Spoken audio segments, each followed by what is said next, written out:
ทุกท่านวันนี้คุยกันวันเสาร์กับชีวินถิ่นไทยก็ได้กลับมาพบปะรับใช้พี่น้องประชาชนทางสถานีวิทยุคลื่นพระพุทธศาสนาและวัฒนธรรมจังหวัดเชียงใหม่ FM ความถี่ 104.50 เมกะเฮิรตซ์ออกอากาศจากที่ตั้งณวัดฝายหินตำบลสุเทพอำเภอเมืองจังหวัดเชียงใหม่แล้วก็ส่งไปยังออกอากาศส่งไปยังเครื่องรับส่งของคุณเครื่องรับฟังของคุณผู้ฟังทุกท่านที่รับฟังกันอยู่ในพื้นที่จังหวัดเชียงใหม่ในรัศมีทำการออกอากาศรวมทั้งพื้นที่ใกล้เคียงจังหวัดเชียงใหม่ที่รับฟังกันได้รับฟังกันอยู่นะครับวันนี้ก็คุยกันวันเสาร์กับชีวินถิ่นไทยก็ได้กลับมาพบปะรับใช้พี่น้องประชาชนแล้วก็ผู้ฟังทุกท่านอีกครั้งหนึ่งเสาร์ที่แล้วก็ต้องขออภัยเนื่องจากมีภารกิจในการที่จะไปดำเนินแก้ไขในเรื่องของเครื่องมืออุปกรณ์การสื่อสารนะครับก็เลยต้องขออนุญาตเวลาในการทำหน้าที่ไปทำภารกิจตรงนั้นซึ่งก็ใช้เวลาแล้วก็ดำเนินการเกี่ยวกับภารกิจในเรื่องของอุปกรณ์ที่เราต้องใช้ติดต่อสื่อสารกับหน่วยงานนะครับรวมถึงในเรื่องของการประสานงานในระบบช่องทางสื่อสารอื่นๆซึ่งก็ตอนนี้สามารถใช้การได้ก็ได้กลับเข้ามาทำหน้าที่ยังสถานีวิทยุแห่งนี้เพื่อดำเนินภารกิจในรายการคุยกันวันเสาร์กันต่อไปนะครับก็ด้วยความตระหนักด้วยความระลึกแล้วก็ตรึกนึกถึงภาระหน้าที่ในฐานะที่เราเป็นพูดง่ายๆว่าก็เป็นคนข่าวนะครับเพราะว่ามาทำภารกิจในรายการทุกครั้งนั้นก็เราก็พูดกันถึงเรื่องข่าวนะครับก็ไม่ได้มาร้องเพลงนะครับเพราะว่าเราก็ไม่ใช่นักดนตรีแล้วก็การที่จะใช้เขาเรียกว่าบทบาททางด้านบันเทิงเริงรมย์หรือนันทนาการนั้นมันก็มีเวลานะครับมันก็มีสถานการณ์มันก็มีกิจกรรมที่ทุกท่านก็คงเข้าใจนะครับแล้วก็คงได้ใช้ในช่วงของเขาเรียกว่าสถานการณ์ของโรคภัยไข้เจ็บนะครับซึ่งก็ทุกคนก็เป็นที่ทราบกันดีอยู่แล้วในเรื่องของสถานการณ์ไวรัสโควิด -19 นั่นเองนะครับจริงๆก็จากความรู้สึกนะครับคุณผู้ฟังหลายท่านก็คงจะลองไปย้อนหลังดูสินะครับว่ามันมีความเป็นมาตั้งแต่เมื่อไรนะครับหลายท่านก็คงจะสัมผัสกันก็แล้วแต่มุมมองนะครับแล้วแต่มุมมองแล้วแต่ความรู้สึกบางท่านอาจจะบอกว่าไม่นานนี่เองนะครับแต่ก็ไม่ได้ให้ความชัดเจนว่ามันกี่วันกี่เดือนกี่ปีนะครับแต่สำหรับผู้ดำเนินรายการเองนะครับชีวินถิ่นไทยนั้นก็ต้องเรียนให้คุณผู้ฟังที่ฟังรายการกันอยู่ในขณะนี้ว่าในช่วงที่จะเกษียณอายุราชการในระบบสายงานตำรวจนะครับก็ย้อนไปเนี่ยก็คือในช่วงก่อนเดือนกันยายนพุทธศักราช 2562 ซึ่งเป็นช่วงเดือนและปีที่เกษียณอายุราชการก็ยังจำได้ดีนะครับว่าเราทราบว่ามันมีการแพร่ระบาดในเรื่องของโรคโควิด -19 นะครับก็เราก็ทราบมาดีนะครับว่ามันมีสัญญาณ มาจากต่างประเทศนะครับซึ่งก็ที่ทราบกันก็คือเมืองอู่ฮั่นนะครับอู่ฮั่นที่ประเทศสาธารณรัฐประชาชนจีนนะครับหลังจากนั้นเราก็ทราบว่ามีคนล้มเจ็บล้มป่วยนะครับล้มตายแล้วก็หลีกลี้นะครับหนีภัยกัน จ้าละวันเพราะนั้นเนี่ยการเดินทางของโควิด -19 เนี่ยมันไม่ใช่วัน2 วันมันไม่ใช่เดือน2 เดือนนะครับมันเป็นปีนะครับเป็นปีเป็นระยะทางที่ยาวนานที่เจ้าโรคไวรัสตัวนี้เนี่ยมันก็เดินทางไปในทิศทางต่างๆนะครับทั่วโลกเอาไปหมดเลยนะครับไปในหลายๆประเทศในโลกนี้นะครับซึ่งก็ประเทศยักษ์ใหญ่นะครับอย่างเช่นสหรัฐอเมริกานี่ก็ล้มเจ็บล้มป่วยกันเยอะแยะมากมายนะครับมีทั้งที่เสียชีวิตไปก็เป็นแสนนะครับไม่ใช่เป็นแสนละหลายแสนนะครับแล้วก็มีผู้ติดเนี่ยหลาย10 ล้านนะครับเพราะฉะนั้นเราจะเห็นว่าความร้ายแรงรุนแรงของไวรัสโควิด -19 นั้นเขามีการเดินทางไปในทิศทางต่างๆทั่วโลกนะครับเหมือนนักท่องเที่ยวเลยนะครับเขาไปกันไปในที่ต่างๆแล้วแต่ว่าในแต่ละพื้นที่ที่เขาพูดง่ายๆว่ามันเหมือนจรวดนำวิถีก็ว่าได้นะครับที่เขามุ่งไปเนี่ยไปในทิศทางไหนพื้นที่ไหนในโลกใบนี้นะครับตรงไหนที่มีจุดอ่อนนะครับไวรัสโควิด -19 เขาก็จะเข้าไปทำลายนะครับ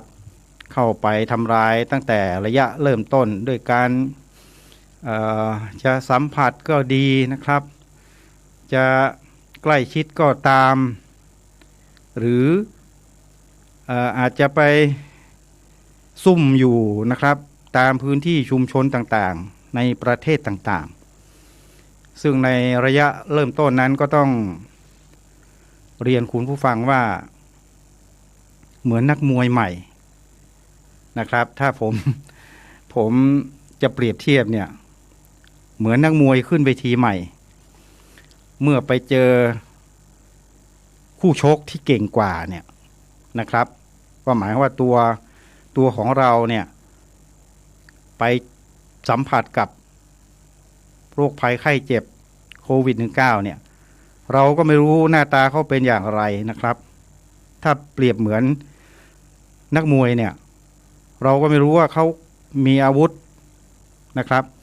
ในการที่จะมุ่งทำร้ายหรือตอบโต้คู่ต่อสู้นั้นเขาจะมาในลักษณะไหนนะครับมีเชิงมวยแบบใดเนี่ยนักมวยใหม่ก็ย่อมจะเสียเปรียบคู่ชกที่เก่งกว่านะครับก็คือโควิด -19 เนี่ยเขาก็จะมีวิธีในการซุ่มโจมตีนะครับกับพี่น้องประชาชนซึ่งไม่เคยสัมผัสไม่เคยรู้ไม่มีข้อมูลไม่ได้รับการศึกษา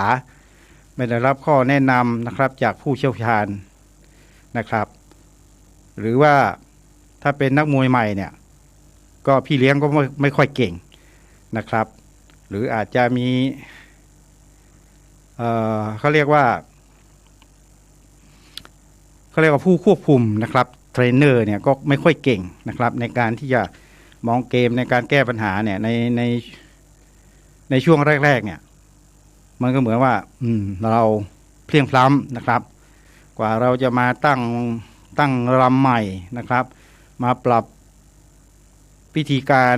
ในการจัดการต่างๆเนี่ยก็ใช้เวลานะครับในขณะเดียวกันเนี่ยทั่วโลก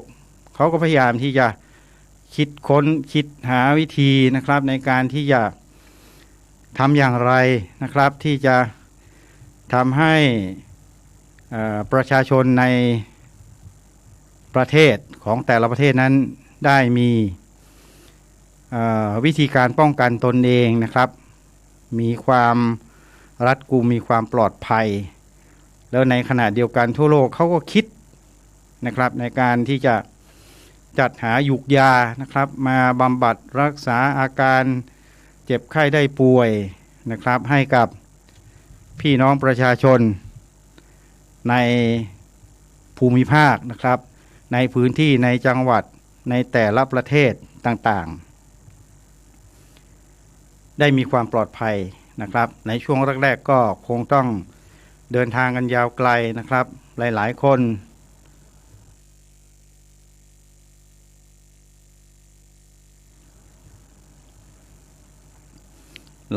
นะครับก็ได้เรียนรู้ได้รับข้อแนะนำนะครับอย่างยกตัวอย่างในประเทศไทยเรานะครับก็มีผู้เชี่ยวชาญด้านโรคภัยไข้เจ็บนะครับมีนักวิชาการสายการแพทย์นะครับแล้วก็รวมถึงเจ้าหน้าที่ฝ่ายต่างๆก็มีการศึกษานะครับกลยุทธ์ในการที่จะหาวิธีการในการที่จะป้องกันนะครับบำบัดรักษาวิธีการในการบริหารจัดการที่จะให้ประชาชนทุกกลุ่มในประเทศนะครับได้รับความปลอดภัยกว่าที่จะออกมาเป็นแนวคิดกินของร้อนช้อนกลางล้างมือเนี่ยนะครับก็คงต้องไปทบทวนในข้อมูลที่ผ่านๆมานะครับเพราะก็ต้องเรียนคุณผู้ฟังว่าสังคมประเทศไทยเรานั้นเราไม่ได้รบทับจับศึกกับโรคภัยไข้เจ็บโควิด -19 เนี่ย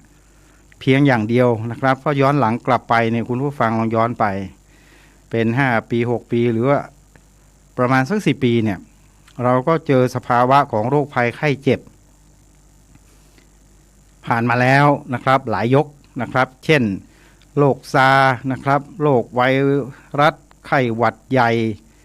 สายพันธุ์ต่างๆนะครับซึ่งเขาก็มีรหัสทางการแพทย์ออกมานะครับเพื่อกำกับให้รู้ว่าไวรัสตัวนี้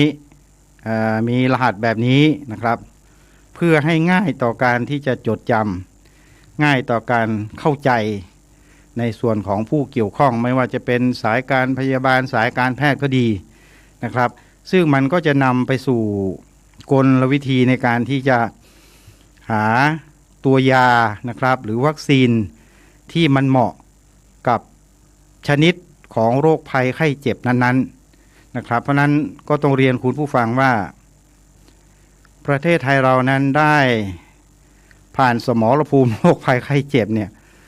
มายาวนานนะครับเพราะนั้นผมเชื่อว่าสายการพยาบาลสายการแพทย์หน่วยราชการที่เกี่ยวข้องกับในด้านการสาธารณสุขนะครับไม่ว่าจะตั้งแต่กระทรวงสาธารณสุขลงมา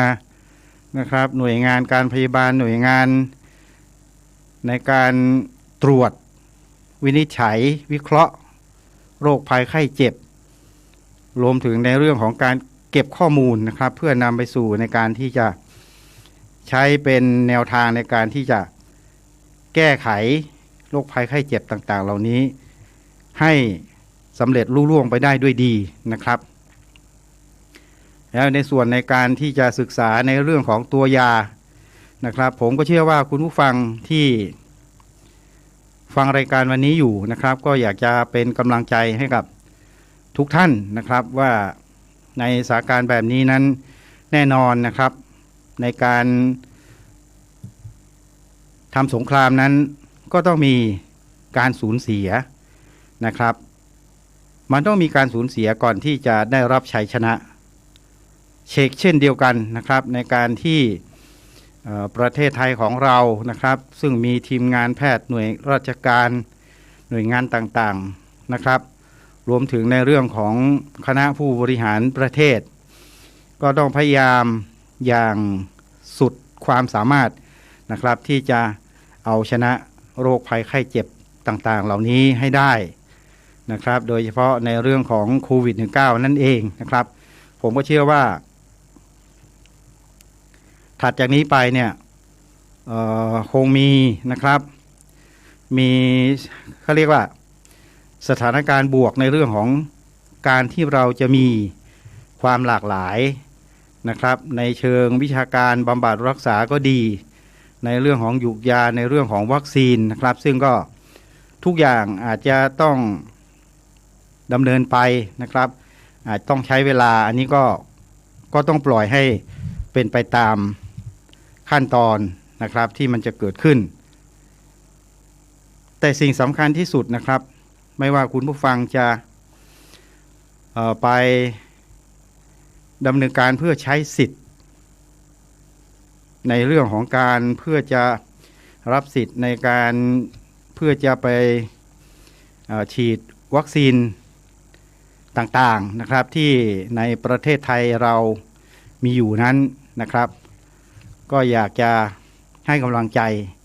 นะครับและสิ่งสำคัญที่สุดก็ขอเป็นข้อแนะนำนะครับว่าในเรื่องของการที่เราจะเข้าไปใช้สิทธิ์ต่างๆเหล่านั้นในการที่จะรับวัคซีนก็ดีนะครับก่อนที่เราจะไปสู่ขั้นตอนตรงนั้นเนี่ยก็อยากจะให้คุณผู้ฟังนั้นได้ศึกษานะครับหาความรู้กันไว้ด้วยนะครับว่าวัคซีนแต่ละตัวนะครับซึ่งเราก็ทราบกันอยู่นะครับไม่ว่าจะทางข่าวสารก็ดีนะครับจากสื่อออนไลน์ก็ตามเนี่ยมันก็มีหลายตัวนะครับแต่ก็เราก็ไม่รู้ว่าในแต่ละชนิดที่เราได้รับทราบกันนั้นก็จะมีวัคซีนตัวไหนนะครับที่จะเข้ามาเพิ่มเติมจากที่เรามีอยู่แล้วนะครับก็อยากให้คุณผู้ฟังได้ศึกษาดูนะครับว่าวัคซีนแต่ละชนิดนั้นมันมีที่มาจากไหนนะครับแล้วก็ประสิทธิภาพนะครับ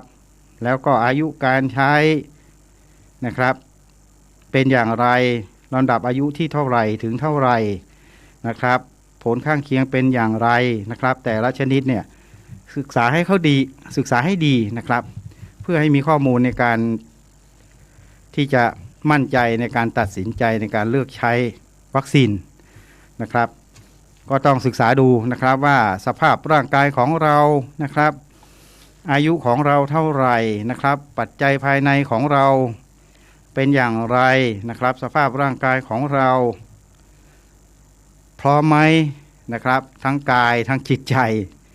พร้อมหรือเปล่านะครับเรามีจุดอ่อนจุดแข็งตรงไหนอย่างไรนะครับควรจะพบแพทย์ศึกษาปรึกษาหารือนะครับเพื่อทำความเข้าใจสร้างพลังใจให้เกิดความมั่นใจในการที่จะไปใช้วัคซีนนะครับในการที่จะฉีดเพื่อป้องกันนะครับเพราะว่าเราต้องเรียนคุณผู้ฟังว่าวัคซีนหลายๆตัวนั้นนะครับบางตัวก็อาทิตย์2 อาทิตย์ก็สามารถที่จะสร้างภูมิคุ้มกันได้นะครับอาจจะใช้เวลา2 อาทิตย์3 อาทิตย์4 อาทิตย์ก็เกิดภูมิคุ้มกันได้แต่ว่าบางตัวนั้น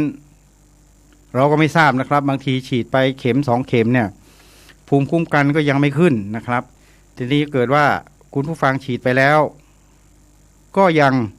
กาดตกนะครับกาดตกก็หมายความว่าในหลักการพื้นฐานที่เขาผ่าน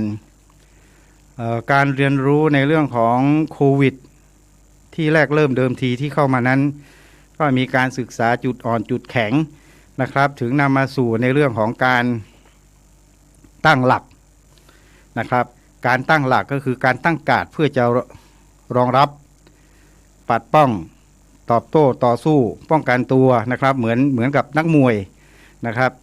ที่เขาถึงมีหลักการที่ว่าทานของร้อนช้อนกลางเว้นระยะห่างนะครับออกนอกบ้านสวมแมสนะครับไม่ไปในที่สุ่มเสี่ยง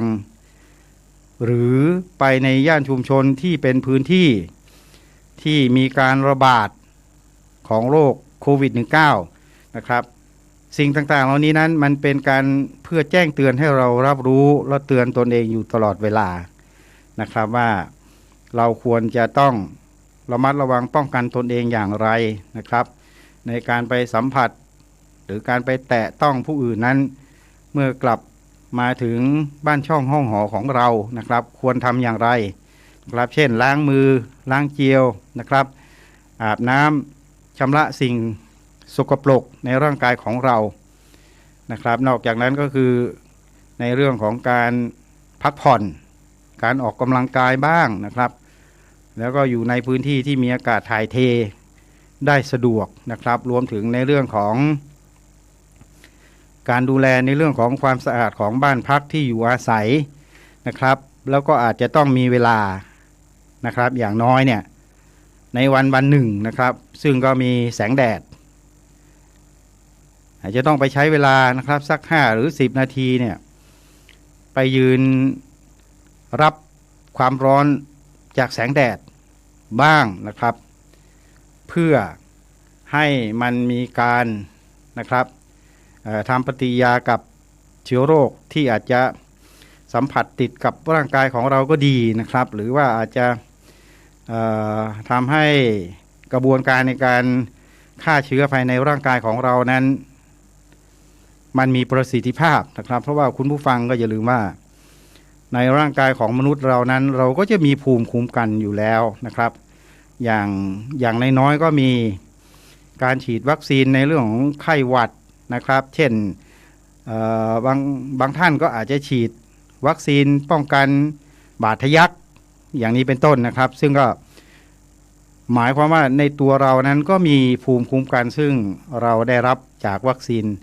ต่างๆนะครับแล้วก็นอกจากนั้นในร่างกายของเรานั้นก็มีระบบการเรียกการเผาผลาญอาหารนะครับที่เรารับประทานอาหารต่างๆลงไปนั้นมันก็จะมีระบบพวกนี้ในการที่จะซัพพอร์ตภายในร่างกายของเรานะครับเพราะฉะนั้นเมื่อเราได้รับอุณหภูมิแสงแดดความร้อนที่ดีนะครับบวกกับการพักผ่อนก็ดีแล้วก็การที่เรามีการป้องกันตนเองอยู่แล้วนะครับเมื่อเรามีสิ่งซึ่งเป็นพิษภัยมาสัมผัสร่างกายของเรานั้นก็อาจจะเป็นผลส่วนหนึ่งที่สร้างภูมิคุ้มกันนะครับโดยที่เราจะได้รับให้เกิดประโยชน์ได้รับสิ่งต่างๆเหล่านี้ให้เกิดประโยชน์ต่อชีวิตและร่างกายของเรานะครับรวมทั้งในเรื่องของการดำรงชีวิตก่อนที่เราจะเข้าไปสู่ในเรื่องของการแก้ปัญหาอย่างชัดเจนที่สุดณเวลานี้นะครับก็ต้องบอกว่าการฉีดวัคซีนนั้นก็เป็นทางออกของประชาชนทั้งโลกนะครับเป็นทางออกเพราะว่าหลายๆประเทศอย่างผมยกตัวอย่างประเทศสหรัฐอเมริกานะครับก็ตอนนี้เขาก็มีการฉีดวัคซีนไปแล้วนะครับเป็น100-200 ล้านโดสไปแล้วนะครับเพราะว่าอเมริกานั้นมีผู้เสียชีวิตมีผู้ติดเชื้อเนี่ยเป็นอันดับหนึ่งของโลกนะครับแล้วก็อย่างเช่นประเทศจีนนะครับก็มีการฉีดไปแล้ว200 กว่าล้านโดสนะครับเพราะฉะนั้นในขณะนี้ประเทศจีนนะครับซึ่งเราก็ทราบว่าที่มาของไวรัสโควิด -19 นั้นก็มาจากประเทศจีนที่เมืองอู่ฮั่นนั่นเองนะครับตอนนี้นี่เท่าที่ทราบนะครับจากข่าวสาร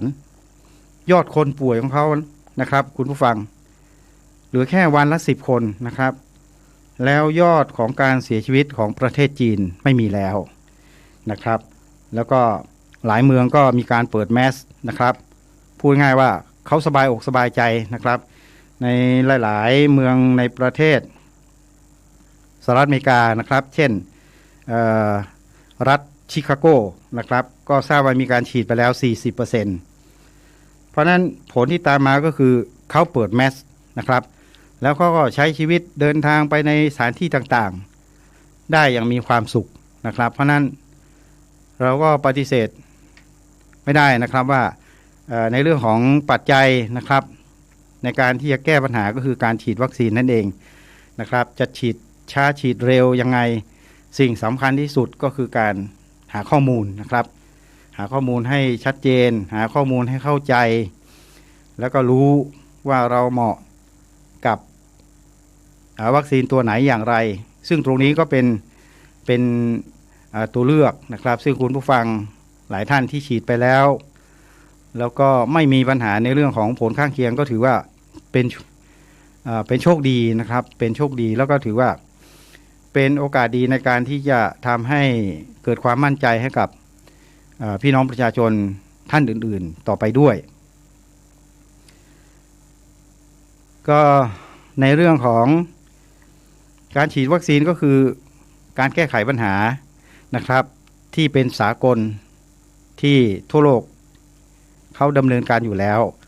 นะครับแต่ในความเป็นคนไทยของเรานะครับคุณผู้ฟังก็คือในเรื่องของกาดอย่าตกก็ต้องคงปฏิบัติต่อไปนะครับเพราะนั้นคุณผู้ฟังอย่าไปสำคัญผิดว่าฉีดวัคซีนไปแล้ว1 เข็ม 2 เข็มนะครับเปิดหน้านะครับหลั่นล้าหรือว่าไปท่องเที่ยวในสถานที่ต่างๆโดยที่ปล่อยปละละเลยนะครับก็ต้องเรียนคุณผู้ฟังว่าวิธีการแบบนี้คุณผู้ฟังนั่นแหละมีโอกาสที่จะทำให้รับเชื้อนะครับซึ่งในขณะนี้ก็มีเชื้อที่มีการพัฒนาตนเองนะครับหลากหลายสายพันธุ์นะครับซึ่งล่าสุดนี้เราก็ทราบว่ามีเชื้อโควิดซึ่งมีสายพันธุ์มาจากประเทศอินเดียนะครับซึ่งประเทศอินเดียนั้นก็ต้องเรียนคุณผู้ฟังว่ามีความรุนแรงมากนะครับซึ่งจากข้อมูลข่าวสารที่เรารับรู้รับทราบกันมานะครับว่าประเทศอินเดียนั้นมีผู้เสียชีวิตเยอะแยะมากมายนะครับจนชนิดว่าไม่มีสถานที่เผาศพก็คือต้องปล่อยทิ้งไว้นะครับหรือว่านำศพไปทิ้งลงในแม่น้ำอย่างนี้เป็นต้นนะครับเพราะฉะนั้นเราจะเห็นว่าสายพันธุ์นี้ค่อนข้างที่จะน่ากลัวนะครับเพราะฉะนั้นความกลัวนะครับก็ไม่ได้ถึงกับว่าทำให้เราขาดสติใช่ไหมครับเพราะฉะนั้นเมื่อเราไม่ขาดสติเราก็ต้องตั้งรับด้วยความไม่ประมาทนะครับก็คือกาดอย่าตกป้องกันตนเองนะครับแม้ว่าหลายๆท่านอาจจะฉีดวัคซีนไปแล้วเข็มที่1นะครับซึ่งในเรื่องนี้ผมก็มีการติดตามข่าวสารนะครับจากน้องๆในสายงานที่รับราชการมาด้วยกันก็ในหน่วยงานฝ่ายอำนวยการก็ทราบว่ามีน้องๆหลายคนนะครับที่เข้าไปฉีดเข็มที่1เข็มที่2นะครับแล้วก็รวมถึงในเรื่องของครอบครัวด้วยนะครับซึ่งในส่วนของข้าราชการประจำการนั้นเขาก็ได้รับสิทธิ์อยู่แล้วนะครับไม่ว่าจะเป็นตำรวจทหารนะครับซึ่งวันนั้นวันวานผ่านมานี่ผมก็ได้มีโอกาสไปตรวจร่างกายนะครับเผอิญว่าข้อศอกก็คงจะใช้กล้ามเนื้อมากไปนะครับก็ได้เข้าไปที่โรงพยาบาลกาวิระนะครับเชียงใหม่ของเรานี่แหละก็คือเป็นสถานที่ที่ผมเป็นคนไข้ของโรงพยาบาลแห่งนี้อยู่แล้วนะครับแล้วก็ไปใช้บริการสมัยยังไม่เกษียณอายุราชการนะครับเราก็เห็นมีพี่น้องประชาชนมากหน้าหลายตานะครับแต่หลักๆก็มีตำรวจทหารนะครับที่เข้าไปเข้าคิวนะครับในการตรวจโควิดนะครับเขาจะจัดเป็นแถวหนึ่งตรวจโควิดแถวหนึ่งไปฉีดวัคซีนนะครับซึ่งวัคซีนก็มีทั้งฉีดเข็ม1ฉีดเข็มที่2นะครับแล้วก็ไปตรวจโควิดไปฉีดวัคซีนนะครับเขาก็จะมีเป็นแถวนะครับแล้วอีกจุดหนึ่งก็จะเป็นจุดที่ให้บริการในการที่จะให้พี่น้องประชาชนนะครับอาจจะเป็นรวมถึงข้าราชการด้วยนะครับข้าราชการบำนาญอะไรก็แล้วแต่เนี่ยไปแสดงตนเพื่อขอใช้สิทธิ์ในการที่จะจองคิวฉีดวัคซีนนะครับเพราะนั้นก็จะมีความหลากหลายก็จะมีการเคลื่อนไหวในเรื่องของการดำเนินการในการที่จะพิสูจน์ทราบโรคโควิด -19 นะครับประการที่1ประการที่2เราก็จะเห็นว่าในเรื่องของการบริหารจัดการบุคลากรของรัฐก็มีการขับเคลื่อนในการที่จะฉีดวัคซีนนะครับเพื่อ ให้เขามีภูมิในการที่จะต้านทานนะครับป้องกันโรคโควิด -19 นะครับในการออกปฏิบัติหน้าที่ก็จะได้มีกำลังใจมีความปลอดภัยคือเจ้าหน้าที่ก็จะปลอดภัยนะครับส่วนพี่น้องประชาชนที่มีโอกาสที่จะมีการปฏิสัมพันธ์กับเจ้าหน้าที่ของรัฐก็จะได้ไม่มีการรับเชื้อนะครับแล้วในขณะเดียวกันทุกคนก็จะต้องกาดไม่ตกเหมือนเดิมนะครับเพราะนั้นก็จะมีผมยกตัวอย่างรัฐชิคาโกนะครับมีคุณหมอท่านหนึ่งเนี่ยขนาดว่าเขาเป็นคุณหมอนะครับเขาอยู่ในรัฐชิคาโกซึ่งก็มีการฉีดวัคซีนไปแล้ว40 กว่า%เนี่ยเขายังแนะนำนะครับว่าฉีดวัคซีนไปแล้วคุณก็ต้องกาดอย่าตกต้องสวมแมสล้างมือล้างเจลนะครับแล้วก็ไม่ไปในที่สุ่มเสี่ยงไม่ไปในที่อันตรายนะครับที่มีการแพร่ระบาดของโรคก็ยังคงต้องปฏิบัติอย่างนี้เหมือนเดิมนะครับเพราะนั้นคุณผู้ฟังที่หลายท่านอาจจะบอกฉันฉีดไปแล้ว1 เข็มเดี๋ยวตอนนี้เว้นระยะห่างอีกสัก2 อาทิตย์ก็จะไปเข็มที่2คุณผู้ฟังอย่าลืมนะครับว่าวัคซีนบางตัวเนี่ยแม้จะเข็มที่2นะครับคุณผู้ฟังก็มีสิทธิ์ที่จะติดเชื้อเพิ่มเติมเข้ามาได้นะครับทีนี้ถ้ามาติดเชื้อในช่วงนี้เนี่ยก็ไม่รู้ว่าจะเป็นเชื้อของอินเดียหรือเปล่านะครับเพราะว่าตอนนี้ก็ในหน่วยงานของภาครัฐก็มีการสำรวจตรวจสอบในคลัสเตอร์ที่มีการแพร่ระบาดและมีการรับเชื้อโควิด -19 ซึ่งก็มาจากประเทศอินเดียก็มีการสืบสวนติดตามเขาเรียกว่าสอบสวนโรคนะครับที่มาที่ไปนะครับไทม์ไลน์อะไรต่างๆขยายผลนะครับเพื่อจะเข้าไปควบคุมป้องกันต่อไปนะครับเพราะฉะนั้นเราจะเห็นได้ว่า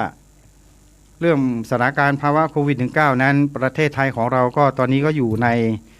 ช่วงของการสำรวจตรวจสอบนะครับผู้ติดเชื้อเพื่อควบคุมพื้นที่นะครับและเมื่อทราบแล้วก็จะนำตัวผู้ที่เจ็บไข้ได้ป่วยเข้าสู่กระบวนการในการบำบัดรักษานะครับเพื่อไม่ให้เป็นตัวแพร่เชื้อโรคต่อไปให้กับผู้อื่น1ละ2เป็นการบำบัดรักษาเพื่อที่ให้เขากลับไปใช้ชีวิตในการดำรงชีวิตตามปกติต่อไปนะครับแล้วในขณะเดียวกันก็เพื่อการเพิ่มปริมาณของผู้ที่มีภูมิคุ้มกันด้วยการฉีดวัคซีนเนี่ยให้มากขึ้นนะครับให้มากขึ้นเพราะนั้นก็ต้องเรียนคุณผู้ฟังว่าในหลายๆประเทศอย่างที่ผมพูดไปนะครับอย่างเช่นประเทศจีนก็ดีอเมริกาก็ตามเนี่ยหรือในโซนเอเชียของเราเนี่ยหลายๆประเทศอย่างญี่ปุ่นก็ดีเนี่ยเขาก็มีการให้ความสำคัญในเรื่องของการควบคุมนะครับบริหารจัดการให้บุคลากรก็ดีให้พี่น้องประชาชนในประเทศของเขาเนี่ยมีความปลอดภัยในขั้นสูงสุดนะครับต้องบอกอย่างนี้นะครับในขั้นสูงสุดเพราะว่าการเปิดประเทศนั้นก็จะมีผลเชื่อมโยงมายังว่าภายในประเทศนั้นมีความปลอดภัยหรือยังนะครับมีความปลอดภัยในเรื่องของสวัสดิการต่างๆมีความปลอดภัยในเรื่องของสถานที่ท่องเที่ยวนะครับมีความปลอดภัยจากพี่น้องประชาชนในประเทศนั้นๆนะครับและการเปิดประเทศก็จะเปิดได้อย่างมีความสมบูรณ์แบบมีความสุขผู้มาเยือนก็ดีใจนะครับผู้ให้การต้อนรับก็จะมีความสุขนะครับทั้งผู้ให้และผู้รับก็จะกลับมายิ้มแย้มแจ่มใสนะครับเส้นทางในการพัฒนาเศรษฐกิจสังคมนะครับแล้วก็สวัสดิภาพในเรื่องความปลอดภัยอื่นมันก็จะเป็นผลดีเป็นผลบวกตามมานะครับเมื่อสิ่งนี้เกิดขึ้นแล้วสถานการณ์ในเรื่องของสภาพคล่องนะครับในเรื่องของเงินทองจับจ่ายการทำมาค้าขายอะไรต่างๆเนี่ยมันก็จะทยอยตามมานะครับเห็นไหมครับว่าสิ่งต่างๆเหล่านี้นั้นเนี่ยมันเกิดขึ้นจากสถานการณ์ที่บ้านเมืองของแต่ละประเทศนั้นมีความปลอดภัยนะครับที่ไว้เนื้อเชื่อใจนะครับปลอดภัยไว้เนื้อเชื่อใจจาก พี่น้องประชาชนทั่วโลกนั่นเองนะครับเพราะนั้นสิ่งต่างๆเหล่านี้นั้นเนี่ยก็เป็นสิ่งที่จะเป็นหลักประกันต่อไปในอนาคตของประเทศไทยนะครับในระยะต่อไปนะครับซึ่งขณะนี้ในทางการแพทย์เราก็ทราบข่าวว่ามีทุกฝ่ายผู้เกี่ยวข้องนักวิชาการทางการแพทย์นะครับทางมหาวิทยาลัยที่เกี่ยวข้องนะครับเช่นมหาวิทยาลัยมหิดลก็ดีนะครับก็มีการศึกษาวิจัยในเรื่องของวัคซีนต่างๆนะครับซึ่งก็แน่นอนนะครับในเรื่องของสมุนไพรไทยของเรานะครับในโอกาสต่อไปนั้นก็คงจะได้เป็นตัวช่วยตัวเสริมนะครับในการที่จะผลิตออกมานะครับแล้วก็ได้รับการรับรองจากหน่วยงานที่เกี่ยวข้องภายในประเทศเช่นอย.องค์การอาหารและยานะครับรวมไปถึงในเรื่องของการรับรองในระดับมาตรฐานโลกจาก WHO นะครับก็คงจะเกิดขึ้นตามมาก็จะทำให้พี่น้องประชาชนในประเทศไทยของเราในโอกาสต่อไปในระยะไม่นานนะครับไม่นานเกินรอเราก็จะมีตัวเลือกที่เพิ่มขึ้นนะครับตอนนี้ก็ในส่วนของการวิจัยในส่วนของ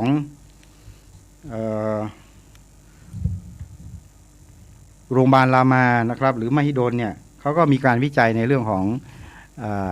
สมุนไพรไทยของเรานะครับก็คือกระชายขาวนะครับซึ่งจริงๆแล้วในเรื่องของกระชายขาวนะครับก็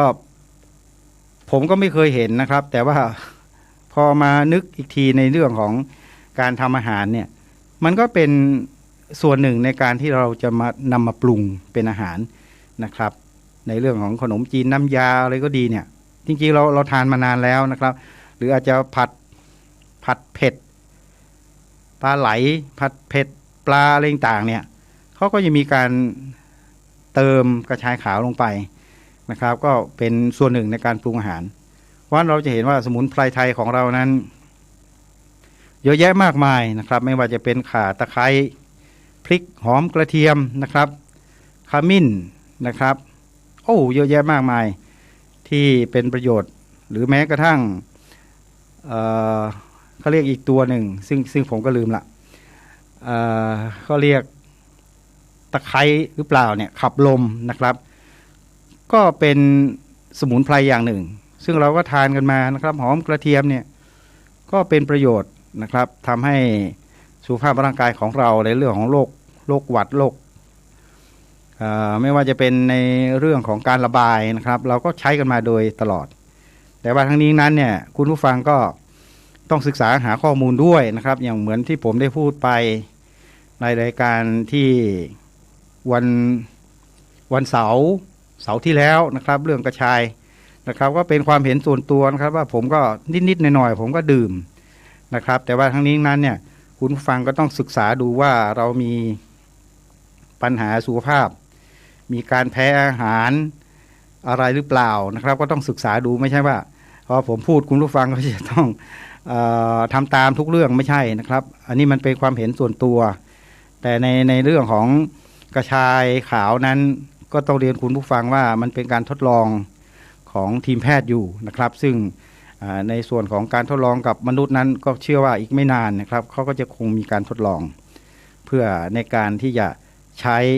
เป็นตัวยาในการบำบัดรักษาโรคโควิด -19 ก็ดีนะครับหรืออาจจะมีตัวยาในส่วนของกระชายขาวบางตัวอาจจะไปบำบัดรักษาโรคอื่นๆได้นะครับซึ่งตรงนี้เนี่ยเราก็ต้องศึกษาหาความรู้หาข้อมูลด้วยนะครับในการที่เราจะใช้สมุนไพรอะไรต่างๆเพื่อที่ว่าจะไม่ทำให้เราใช้ในปริมาณที่เกินนะครับแล้วมันอาจจะเกิดโทษมากกว่าจะเกิดประโยชน์นะครับแต่ว่าถ้านิดๆหน่อยๆก็แล้วแต่นะครับเพื่อความสบายกายสบายใจนะครับอันนี้ก็เป็นทางเลือกอย่างหนึ่งนะครับในเรื่องของสมุนไพรไม่ว่าจะเป็นอย่างเช่นฟ้าทลายโจรนะครับแต่ทั้งนี้ทั้งนั้นเนี่ยสมุนไพรเหล่านี้นะครับก็ไม่ควรที่จะไปทานแบบถล่มทลายนะครับเพราะว่าเราไม่รู้ว่าถ้าเราดื่มเราทานมากเกินไปนะครับมันอาจจะมีผลกระทบต่อระบบอวัยวะภายในนะครับของเราได้เช่นไตตับ ล่านี้เป็นต้นนะครับก็ต้องระมัดระวังเพราะฉะนั้นการที่จะใช้อะไรนะครับต้องมีข้อมูลนะครับการที่คุณผู้ฟังจะใช้วัคซีนนะครับเราก็ต้องศึกษาวัคซีนใช่ไหมครับศึกษาปัญหาผลข้างเคียงให้มั่นใจนะครับสอบถามข้อมูลจากผู้ใช้แล้วมีอาการอะไรบ้างนะครับมีปัญหาอะไรหรือเปล่านะครับรู้สึกเป็นอย่างไรอันนี้เป็นข้อมูลที่เราสามารถติดตามหาข้อมูลได้นะครับก่อนการตัดสินใจส่วนที่ท่านใดที่จะไปฉีดอยู่แล้วนะครับอีกไม่กี่วันก็มีข้อแนะนำนะครับว่าในการที่ก่อนคุณผู้ฟังจะไปหรือว่าคุณผู้ฟังท่านใดที่ฟังรายการอยู่นะครับก่อนที่เราจะไปฉีดวัคซีนนะครับสิ่งสำคัญที่สุดสมมุติว่าเราอาจจะต้องไปฉีดวัน2 วันต่อไปในวันข้างหน้านะครับหรือในระยะอีกไม่นานเนี่ยสิ่งสำคัญที่สุดนะครับเราควรจะต้องมีการเตรียมพร้อมร่างกายนะครับเตรียมพร้อมร่างกายให้ดีก็หมายความว่าก่อนที่จะฉีดวัคซีนนะครับเราควรจะต้องงดในเรื่องของเขาเรียกว่าน้ำชากาแฟนะครับควรจะต้องงดในสิ่งพวกนี้ซึ่งเราไม่รู้ว่ามันอาจจะมีผลกระทบต่อสภาวะในการที่เราจะต้องไปฉีดวัคซีนหรือไม่อย่างไรนะครับก่อนการฉีดนะครับควรทานอาหารให้อิ่มนะครับไม่ว่าจะฉีดในช่วงเวลาไหนก็ตามเนี่ยทานอาหารเป็นหลักนะครับเพื่อให้มีพลังงานในร่างกายของเราเตรียมพร้อมไว้ก่อนนะครับหลังจากนั้นเนี่ยก็มีข้อแนะนำว่าให้ดื่มน้ำอุ่นนะครับอย่างน้อยสัก250ซีซีก่อนนะครับและหลังฉีด250ซีซีนะครับก็คือน้ำที่ไม่ใช่น้ำเย็นนะครับห้ามดื่มน้ำเย็นนะครับเด็ดขาดนะครับอันนี้ก็เป็นข้อแนะนำที่ผมทราบมานะครับแต่ทั้งนี้ทั้งนั้นเนี่ยไอ้สิ่งที่พูดเนี่ยถ้าคุณผู้ฟังมีโอกาสก็ควรจะสอบถามแพทย์ด้วยนะครับว่าไอ้วิธีการแบบนี้เป็นวิธีการที่ถูกต้องหรือไม่อย่างไรนะครับก็ควรจะเอาข้อมูลนี้สอบถามทางแพทย์ที่เกี่ยวข้องก่อนนะครับอย่างน้อยสมมุติคุณผู้ฟังจะไปฉีดวัคซีนในวันที่5นะครับวันที่1ที่2เนี่ยถ้าเรามีโอกาสเราควรจะไปตรวจร่างกายนะครับไปตรวจร่างกายเตรียมความพร้อมของร่างกายให้พร้อมก่อนนะครับแล้วหลังจากนั้นเมื่อได้รับข้อแนะนำที่ดีเราก็สามารถที่จะนำไปปฏิบัตินะครับไปเตรียมตัวก่อนที่คุณผู้ฟังจะไปฉีดวัคซีนนะครับแต่ผมก็เชื่อว่าขณะนี้นะครับก็ทราบว่ามีทางภาคเอกชนด้วยนะครับในการที่เขาจะนำวัคซีนตัวยาซึ่งมีความหลากหลายนะครับที่จะเข้ามาในประเทศไทยของเรานะครับซึ่งวัคซีนที่เราทราบกันดีนะครับก็มีที่มีอยู่แล้วนะครับอย่างเช่นแอสตราเซเนกานะครับอันนี้ก็เป็นอีกตัวหนึ่งนะครับที่พี่น้องประชาชนจะได้รับการฉีดวัคซีนนะครับแล้วก็สปุตนิกนะครับสปุตนิกอันนี้ก็เป็นอีกตัวหนึ่งนะครับที่เราทราบกันดีถ้าอ่านผิดต้องขออภัยนะครับแล้วก็โมเดอร์นานะครับโมเดอร์นาที่เราทราบกันนะครับโนวาแว็กซ์ซีโนฟลามนะครับจอห์นสันแอนด์จอห์นสันนะครับซีโนแวคไพรเซอร์ไบโอเทคนะครับชื่อต่างๆเหล่านี้นะครับผมก็เชื่อว่าในอนาคตก็คงจะมีบางตัวนะครับหรือว่าอาจจะเป็นหลายๆตัวที่เข้ามาในส่วนของภาคเอกชนนะครับซึ่งเราก็คงต้องรอต่อไปเพราะว่าวัคซีนต่างๆเหล่านี้นั้นเนี่ยมันก็คงจะต้องมีขั้นตอนในการที่จะนำเข้านะครับอย่างถูกต้องนั่นเองนะครับหลังจากนั้นก็จะต้องมีอะไรล่ะก็ต้องมีการให้การรับรองนะครับจากองค์การอาหารและยาของประเทศไทยของเราด้วยเช่นกันนะครับเพราะฉะนั้นคุยกันวันเสาร์วันนี้นะครับผมก็เชื่อมั่นว่าสถานการณ์ โควิด -19 เนี่ยเขาก็คงจะอยู่กับเราไม่นานหรอกนะครับคงอยู่กับเราไม่นานหรอกตราบใดที่ว่าเราสามารถที่จะใช้สิทธิ์ในการที่จะไปฉีดวัคซีนก็ดีนะครับคือประเทศไทยของเราเนี่ยก็ต้องเรียนคุณผู้ฟังว่าถ้าเรานะครับสามารถที่จะทำให้วัคซีนนะครับเข้าไปอยู่นะครับในร่างกายของคุณผู้ฟังพี่น้องประชาชนที่มีกันหลายๆชีวิตอยู่ทั่วประเทศเนี่ยนะครับอย่างน้อยๆก็สภาวะตามตัวเลขที่เขากำหนดไว้นะครับ16 ล้าน20 ล้านก็ดีนะครับหรืออาจจะมากกว่านั้นเนี่ยถ้าสามารถนะครับคือมันต้องเป็นไปได้อยู่แล้วนะครับว่าถ้าเราสามารถฉีดวัคซีนเนี่ยครอบคลุมได้อย่างน้อยๆสัก 65% ก็ดีขึ้นไปนะครับได้เร็วเท่าไหร่เนี่ย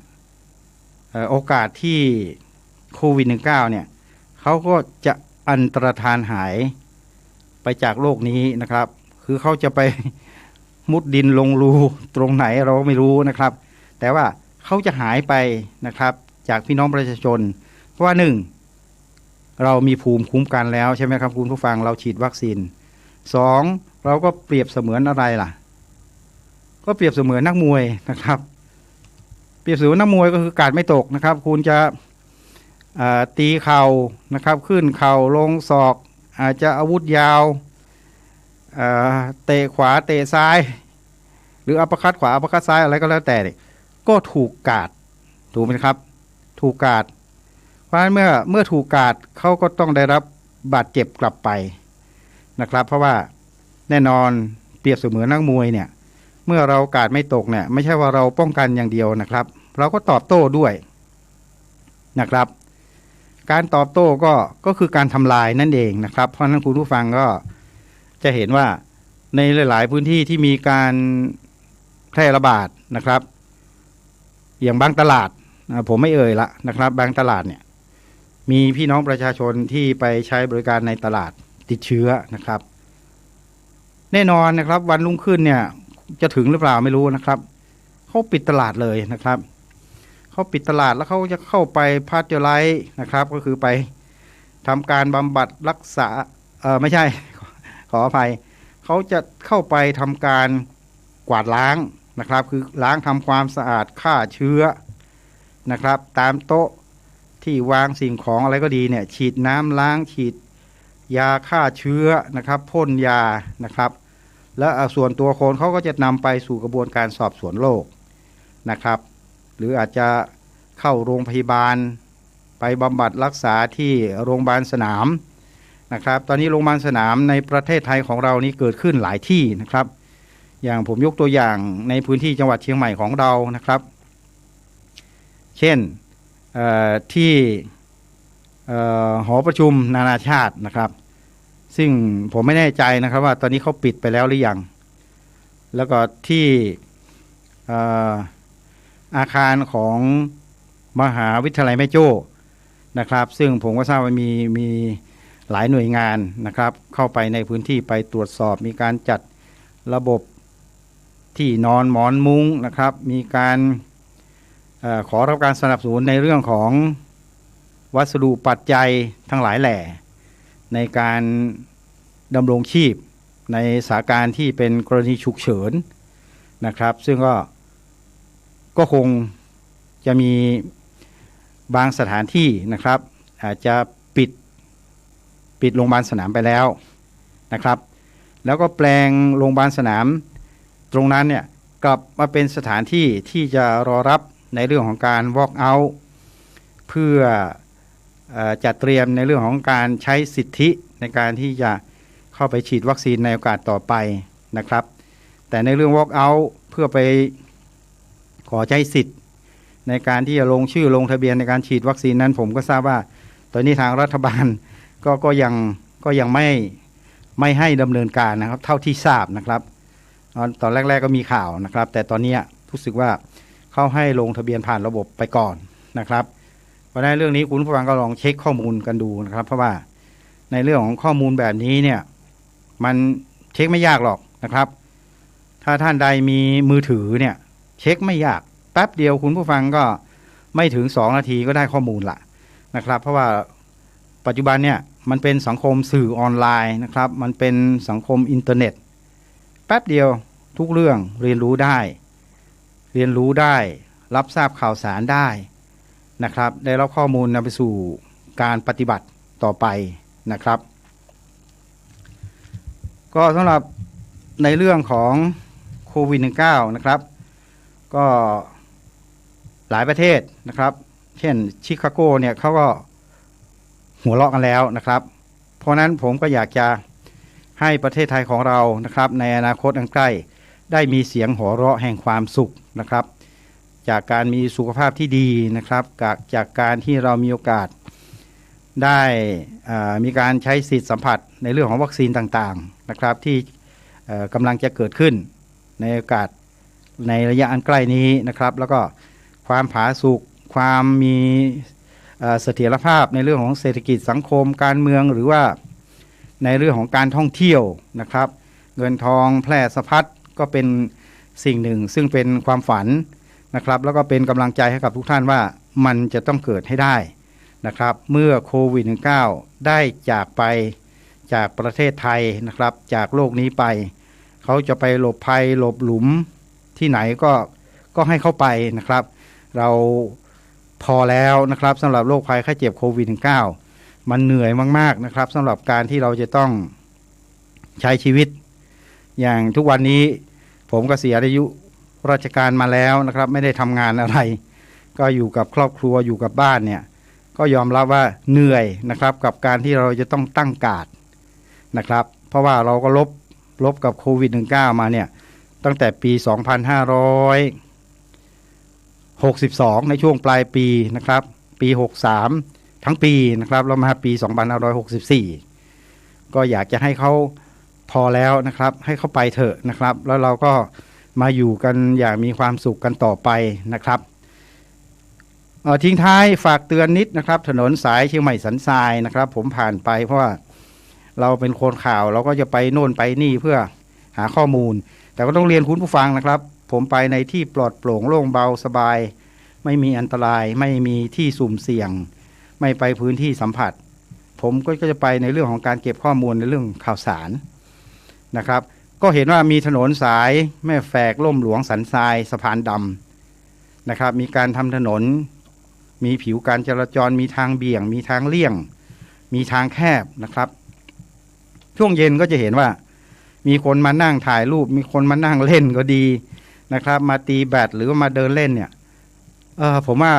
มันไม่ใช่สถานที่ที่ปลอดภัยนะครับเพราะว่าถนนแคบผิวการจราจรที่เหลือในเวลารถบรรทุกก็เยอะนะครับรถ10 ล้อรถ18 ล้อเนี่ยเกิดเขาหลบกันเขาพุ่งลงไปจุดที่เรากำลังตีแบด หรือไปเดินเล่นเนี่ยเราก็อาจจะประสบเคราะห์กรรมได้นะครับอาจจะโดนรถพุ่งชนได้รับบาดเจ็บหรือเสียชีวิตได้ก็คงต้องฝากเตือนด้วยนะครับฝากเตือนไปยังผู้เกี่ยวข้องด้วยก็แล้วกันว่า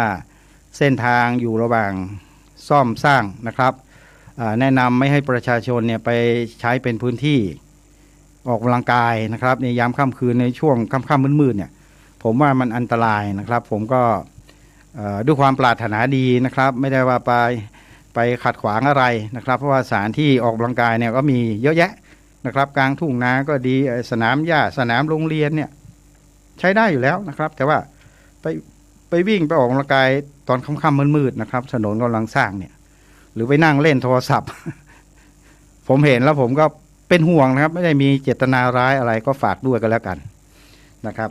สำหรับวันนี้รายการคุยกันวันเสาร์นะครับหมดเวลาแล้วนะครับคุยกันในเรื่องของโควิดคุยกันในเรื่องของเตือนภัยนะครับแล้วก็ทิ้งท้ายอีกเรื่องหนึ่งนะครับในช่วงนี้อาจจะมีมิจฉาชีพนะครับไปตามบ้านช่องห้องหอที่มีคนเฒ่าคนแก่อยู่บ้านคนเดียวนะครับก็ต้องฝากเตือนลูกหลานด้วยเขาจะมาในรูปของการขอซื้อเครื่องใช้โทรศัพท์หรือว่าอาจจะเข้ามาบีบนวดนะครับบอกว่ามาจากหน่วยงานนั้นหน่วยงานนี้นะครับมาแนะนำในเรื่องของการบีบนวดการจำหน่ายเครื่อง นวดอะไรก็ดีเนี่ยบางทีอาจจะเป็นมิจฉาชีพได้นะครับเพราะนั้นก็มันมีข่าวสารที่เตือนภัยกันมานะครับผมรับรู้รับทราบผมก็มาบอกต่อด้วยความปรารถนาดีให้กับพี่น้องประชาชนคุณผู้ฟังทุกท่านที่ฟังรายการคุยกันวันเสาร์จาก FM 104.50 เมกะเฮิรตซ์ในวันนี้ได้รับรู้รับทราบนะครับแล้วก็จะได้บอกกล่าวไปยังลูกหลานได้ระมัดระวังบ้านช่องห้องหอนะครับอย่าทิ้งพ่อแม่ปู่ย่าตายายที่เป็นผู้สูงอายุไว้โดยลำพังนะครับเพราะอาจจะโดนมิจฉาชีพซึ่งแอบแฝงเข้ามาในรูปแบบต่างๆที่จะเข้าไปปฏิบัติการอย่างที่เราไม่คาดคิดมาก่อนนะครับก็เป็นเรื่องราวที่เราต้องไม่ประมาทและให้ความสำคัญนะครับทิ้งท้ายก่อนจากการวันนี้นะครับศีลธรรมคือสมบัติที่แท้จริงของมนุษย์ขอบคุณสำหรับการติดตามนะครับสำหรับวันนี้ชีวิตถิ่นไทยนำรายการคุยกันวันเสาร์ลาไปก่อนจนกว่าจะพบกันใหม่สำหรับวันนี้สวัสดีครับ